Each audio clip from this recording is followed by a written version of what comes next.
Vance putting America first yesterday, urging Zelenskyy to strike a deal for peace during a heated exchange. You're gambling with the lives of millions of people. You're gambling with World War III. You're gambling with World War III. And what you're doing is very disrespectful to the country, this country, that's backed you far more than a lot of people said they should have. Have you said thank you once this entire meeting? No, in this entire meeting, have you said thank you?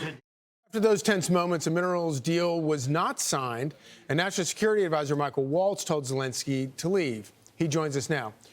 Colonel Waltz, just such an extraordinary exchange on so many levels. But after what we saw there, the press is let out of the Oval Office. I assume that President Trump went in one direction and Zelenskyy went somewhere else. And it was you and Secretary of State Marco Rubio who had to go and explain to Zelenskyy that it went badly and he was leaving. Can you describe that scene for us? Yeah, thanks, Charlie. Look, we had a meeting after that exchange, after the press was asked to leave, and we advised the president, pretty much unanimously advised the president that after that insult in the Oval Office, we just do not see how that could move forward, that any further engagement would only go backwards from this moment on. And that's what we walked over and told President Zelenskyy and his team. And let me just talk to something very quickly, that this was some kind of ambush.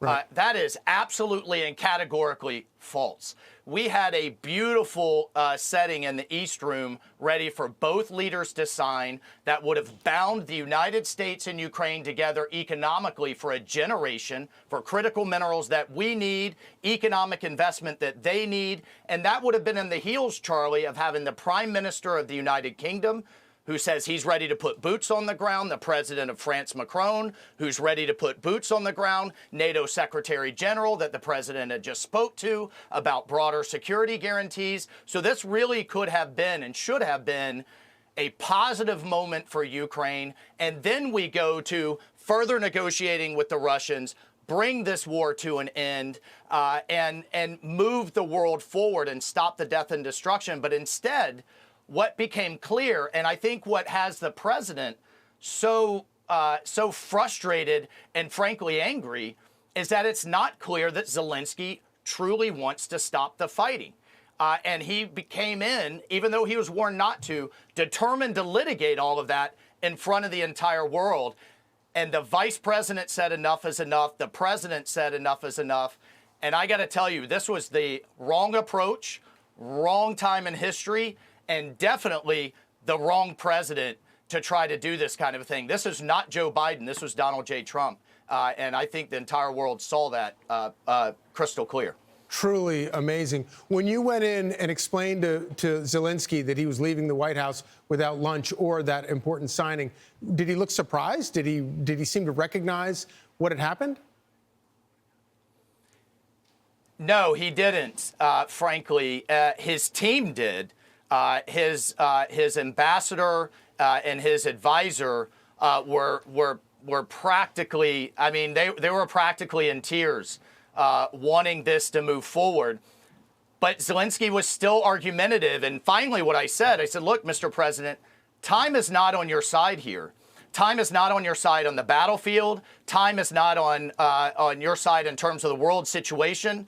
And most importantly, U.S. aid and the taxpayers' tolerance is not unlimited. So, you know, I think he is used to hearing, actually, I know he is used to hearing that as long as it takes, as much as it takes, blank check, and the United States really doesn't have much of a say, you can determine the outcome of all of this. That's what he heard for years from Biden and his team, and he has not gotten the memo that this is a new sheriff in town, this is a new president, and we are determined to take a new approach towards peace.